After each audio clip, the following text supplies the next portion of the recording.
नमः। ओम श्री गुरुवे नमः। ओम श्री गुरुवे। परम गुरु बाबूजी, जगत जननी माँ, हम सब आपके चरणों में बैठे हैं और आपकी कृपा ही सत्संग के रूप में बरसती है सभी जीवों पर। हे माँ, हे बाबूजी, आपकी कृपा ही एकमात्र आधार है। जिस पर आप कृपा कर देते हैं, जिसको आप अपने चरणों से जोड़ लेते हैं, वही आपके सम्मुख आता है। सत्संग में उपस्थित वही हो। सत्संग जो है, क्या इसका स्वरूप है, ऐसे कोई समझेगा तो माँ बाबूजी का साक्षात स्वरूप है सत्संग। सत्संग माँ बाबूजी से अलग नहीं है। सत्संग स्वरूप है। परम गुरु और परम गुरु माता ही एकमात्र इसके सत्संग देने के लिए एकमात्र अधिकारी है। सत्संग की चर्चा बहुत होती है, लेकिन बाबूजी जो बताते हैं है क्या, कैसे सुलभ होगा। तो इसका वर्णन जो है, सत्संग का वर्णन, महिमा तो गाई है ग्रंथों ने। वाल्मीकि नारद घट जोनी, निज निज मुखन कहे निज होनी। वाल्मीकि जैसे परम आदि कवि और रामायण की रचना करने वाले और भक्ति के आचार्य नारद जी, भक्ति के आचार्य, राम मंत्र वाल्मीकि को नारद जी ने ही दिया था। और घटजोनी, अभी चर्चा चली है, घटजोनी अगस्त ऋषि का एक नाम है। तो भगवान राम के आध्यात्मिक गुरु थे। ऐसे परम दिव्य आत्मा वाल्मीकि नारद घटजोनी, निज निज मुखन कहे निज होनी। अपने अपने मुंह से अपने अपने अनुसार सत्संग की महिमा का तो वर्णन किया है, लेकिन सत्संग खोल नहीं पाया है कि सत्संग है क्या, इसका स्वरूप नहीं किया। फिर बाबूजी ने आगे बताया, देखो बहुत विलक्षण बाबूजी की बातें होती हैं, इशारे से एक लाइन में समझा दें। तुलसीदास जी ने भी लिखने का प्रयास किया। तुलसीदास जी के बारे में कहने की कोई जरूरत नहीं है। रामचरितमानस जैसे पवित्रतम ग्रंथ को इस कलयुग में उन्होंने दिया है और संपूर्ण संसार के कल्याण का एक मार्ग रामचरितमानस जो है, कलिमल हरणी है, पवित्र। वैसे ग्रंथ को रचने वाले व्यक्ति, तो बाबूजी बता रहे, सत्संग को खोलने का प्रयास किया, लेकिन मन बुद्धि ज्ञान जवाब देता है और तुलसीदास जैसा व्यक्ति असमर्थ हो जाते हैं और नहीं लिख पाते हैं कि यह है क्या। तब उन्होंने लिखा कि स्कंदाकांड में एक वर्णन है, एक लाइन आता है, तो प्रसंग इसका अलग है। तो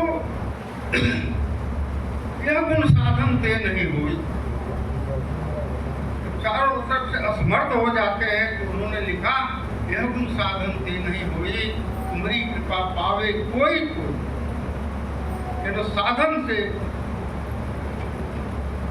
तो आपके प्रयास से, गुण से यह संभव ही नहीं है। तो कैसे संभव है? तो तुम्हारी कृपा पावे कोई कोई, किसी किसी पर जब तुम्हारी कृपा हो जाती है, ये तो कांड है चौपाई। रचना जो है किष्किंधा कांड में है। किष्किंधा कांड पूरा चौपाई बाल कांड के शुरू में है। तो खुद ही इसको जोड़ सकते हैं। तो यह गुण साधन ते नहीं होई, तुम्हारी कृपा पावे कोई कोई। जब जिस पर तुम्हारी कृपा हो जाती है तो सो जानब सत्संग प्रभाव, वही जानेगा कि सत्संग क्या है। लोकों वेद न आने उपाय, संपूर्ण संसार और संपूर्ण संसार के ग्रंथ उस सत्संग का उपाय भी बताने में भी असमर्थ है। अब एक यहाँ संशय उठता है, एक प्रश्न उठता है, स्वाभाविक है, सबके मन में आएगा कि जब संपूर्ण संसार और संपूर्ण संसार के ग्रंथ उस सत्संग बताने में भी असमर्थ है क्या सत्संग? तो लोकों वेद न आने उपाय, उसका उपाय भी बताने में भी असमर्थ है। सब ग्रंथ मौन है। जितने परम पुरुष हुए धरती पर आए, वह भी इसके मर्म को नहीं छोड़ पाए।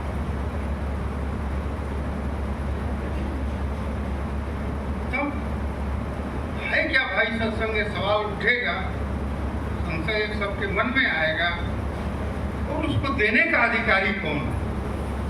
सत्संग सुलभ कौन कराएगा? और है क्या सत्संग? यह सत्संग जिनके भी आज चर्चा में हुई है, साधन का प्रवेश नहीं है। संपूर्ण मत मतांतर विधि विधान शास्त्र सम्मत जितने साधन है, भूमि तो बन सकती है, लेकिन बिना कृपा के यह संभव ही नहीं है। और कृपा जीवात्मा पर, तो जीवात्मा का मालिक कौन है? हम ईश्वर है, तो इसका मालिक ईश्वर है। तो यह सत्संग देने का अधिकारी जो जीवात्मा पर कृपा करते हैं, वह जो परम गुरु, नरलोक में ईश्वर गुरु और अशरीरी गुरु ईश्वर, तो वह बिना ईश्वर के, क्योंकि वह जीवात्मा पर कृपा है, ईश्वर अंश जो है उस पर कृपा है, तो उस पर कृपा करने का अधिकारी कौन है? जो उसका स्वामी है। तो हम ईश्वर अंश हैं, तो ईश्वर अंश का स्वामी ईश्वर है। और शरीर में सशरीरी वह ईश्वर जब तरित हो जाता है, वही गुरु है। इसीलिए ईश्वर और गुरु दोनों को एक ही कहा गया है। दोनों में केवल फर्क शरीर और सशरीरी का है। सशरीरी है तो हम लोगों के लिए सहज रूप से संसार सुलभ है, तो संसार के कल्याण के लिए ही वह परम गुरु अवतरित होते हैं। वह ईश्वर का अवतरण गुरु रूप में होता है। जैसी समय की परिस्थिति रहती है, वैसी परिस्थिति के अनुरूप वह परम गुरु का अवतरण संसार के कल्याण के लिए होता है। वो जीवात्मा पर जो कल्याण करते हैं वह ईश्वर और गुरु, इसके अलावा कोई कर ही नहीं सकता। यहीं पर सब साधन असमर्थ है। देवी देवता ऋषि मुनि ज्ञानी ध्यानी जोगी, जितना भी संसार का विधि विधान है, स्पर्श तक नहीं कर सकता सत्संग का है बिना कृपा के। यह संभव ही नहीं है। इसलिए आप केवल बैठ जाते हैं, हम आ जाते हैं चरणों में, माँ बाबूजी से प्रार्थना करते हैं, और बाबूजी की कृपा जब उतरती है तो वह सत्संग धीरे धीरे वह शांति के रूप में, प्रेम के रूप में, आनंद के रूप में वो महसूस होता है। उसका भी कोई स्वरूप नहीं है। तब किसको मिला, कैसे मिला? जो हनुमान जी को मिला, केवट को मिला, सेवरी को मिला, ध्रुव को मिला, प्रहलाद को मिला, गोपियों को मिला। तो इसके मिलने के बाद संसार में किसी तरह का संशय की गुंजाइश उस व्यक्ति को नहीं रहेगी, परम तृप्ति की अवस्था में रहेगी। और वही स्थिति जो बनती है जीव के भीतर, वो सत्संग जिसको मिला, संसार का कोई आकर्षण उसको नहीं खींच पाए। और जहां पर सभी कुछ सामर्थ्य, वैभव, ऐश्वर्य होने के बावजूद भी अतृप्ति की स्थिति बनी हुई है। उदाहरण है हनुमान जी, रावण का। हनुमान जी के पास पूंजी के नाम पर कुछ भी नहीं। इस वैभव के पीछे हम भागते हैं संसार की तरफ और लगता है कि धन और पद से हम बहुत महान हो जाएंगे। तो कोई भी ऐसा उदाहरण दुनिया में नहीं है जो कोई पद और पैसे से कोई धरती पर महापुरुष हुआ। जो भी महापुरुष हैं वो त्याग से हुए हैं और गुरु की कृपा से हुए हैं। ऐसे संभव ही नहीं। और हम पद और पैसे से बड़ा बनने के चक्कर में, लेकिन पद और पैसा बनकर हम जाएंगे कहाँ? कौन बनेगा? हम रावण बन जाएंगे। ईश्वर जितना रावण का था, इतनी कल्पना नहीं कर सकते हैं। धन, बल, वैभव, ज्ञान, बुद्धि, नीति, शास्त्र, तो बुद्धि के कल्पना से भी परे उसका जो विस्तार था, वैसे व्यक्ति में अतृप्ति बनी हुई है। कोई अतृप्ति बनी हुई है। उधर हनुमान जी के पास पूंजी के नाम पर एक लंगोटी। तो जहाँ पर सत्संग है कुछ भी नहीं रहेगा। एक इसकी पहचान है। किसी चीज का नहीं रहने के बावजूद भी किसी चीज का संसारिक अभाव वहाँ नहीं होगा। सब अभाव, संसारिक अभाव के बावजूद भी किसी तरह का अभाव वहाँ नहीं होगा। ये सत्संग जहाँ है कुछ भी नहीं रहेगा, अभाव नहीं होगा। और जहाँ पर सत्संग नहीं है, जितना भी मन की गति से भी ज्यादा आप सब ऐश्वर्य वैभव पा जाइएगा, वहाँ पर अभाव बना रहेगा। यही इसकी पहचान है कि सत्संग मिला है। धीरे धीरे धीरे धीरे एक तृप्ति का भाव सतत आने से, माँ बाबू जी के चरणों से जुड़ने से एक तृप्ति का भाव आने लगा। कभी चर्चा चल रही थी, लोग रूम में थे, कुछ चर्चा चलती रहती बहुत सी चीजें। तो उसमें एक प्रसंग आया, नारद भक्ति सूत्र। नारायण सर ने पतली सी किताब दी थी, उसका कुल 83-84 सूत्र है, छोटे छोटे छोटे। तो हम लोग को कुतूहल हुआ, मैंने एक बार देखा तो उसमें जब मैंने देखा तो एक लाइन पहली थी, परम प्रेम रूपास्य। इसका स्वरूप क्या है? भक्ति का परम प्रेम रूप। अगला सूत्र था अमृत स्वरूपास्य। उसका स्वरूप प्रेम ही नहीं है, अमृत की तरह। तो मुझे भीतर लगा कि नहीं, ये जो वर्णन कर रहे हैं नारद जी ने लिखा है भक्ति सूत्र, नाम तो भक्ति सूत्र दे दिया, लेकिन शुद्ध रूप में यह सत्संग का ही वर्णन है। क्योंकि सत्संग में जो स्थिति बनती है आप लोग महसूस करते होंगे, परम प्रेम रूप अद्भुत प्रेम का संचार सबके भीतर होता है। और स्थिति क्या बनती है? प्रेम तो है, उसके अतिरिक्त अमृत स्वरूपास्य, उसका स्वरूप प्रेम ही नहीं है, अमृत की तरह भी है। फिर आगे एक सूत्र है, कुमार सिद्धो भवति, जिस पर कृपा हो गई परम गुरु की, जिसको सत्संग miला वही सिद्ध है, अमृतो भवति, वही अमर है। और एक अगला सूत्र है तृप्तो भवति। तो जब वह सत्संग उतरेगा कृपावश, तो परम तृप्ति की दशा जीव की हो जाती है। और यह जीव की दशा जो परम तृप्ति की दशा उधर हो जाती है, तो यही सत्संग की महिमा है, यही सत्संग का स्वरूप है। तो जहाँ उतरेगा सत्य, शौच, तप और दया, वहाँ पर अस्थायी रूप से जो धर्म के 4 स्तंभ हैं, धर्म ही वह, सत्संग ही वह कृपाधार है, ईश्वरी गुरु की कृपाधार। जब कृपा करके जीवात्मा पर वह कृपा करते हैं और वहीं पर सत्संग स्थापित हो जाता है, धर्म स्थापित हो जाता है। तत्वतः सत्संग और धर्म दोनों एक है, नाम अलग अलग हैं। सत्संग जब कृपा होती है उतरता है, और जब स्थापित होता है तो वह स्थापित जो हो गया वही धर्म। धर्म के बारे में वो सत्संग धर्म दोनों एक है। भ्रम में हम लोग को नहीं रहना चाहिए और बापूजी की वाणी है, इसमें संशय की गुंजाइश भी नहीं। तो एक बार प्रसंग है, बाबूजी बैठे हुए थे, सत्संग खत्म हो गया था और दिसंबर का महीना 26, 27, 28 97 28 सत्संग खत्म हो गया। सब लोग अपने अपने कक्ष में, शाम के समय बाबूजी लेटे हुए थे। बाबूजी ने कक्ष में बुलाया सबको। तो कक्ष में बुलाने के बाद चर्चा कुछ बाबूजी करने लगे। 3 दिन तक प्रवचन वहाँ चला था। तुमा कहूँ मैं अनुभव अपना सरकारी भजन जगत सब